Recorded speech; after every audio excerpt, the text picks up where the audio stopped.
وزیر اعظم آزاد کشمیر کے خلاف تحریک عدم اعتماد رائے شماری کے لیے اجلاس کل طلب۔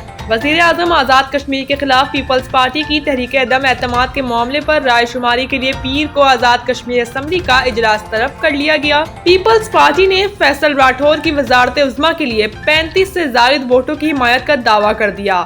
تحریک انصاف نے ان ہاؤس تبدیلی کے بائیکاٹ کا اعلان کر دیا۔ صدر پی ٹی آئی عبدالقیوم نیازی نے کہا کہ پی ٹی آئی کے 14 ووٹوں سے حکومت بنانا پیپلز پارٹی کی کیسی جمہوریت ہے۔ جموں کشمیر پیپلز پارٹی کے رکن اسمبلی سردار حسن ابراہیم نے رائے شماری میں غیر جانبدارانہ رہنے کا فیصلہ کر لیا۔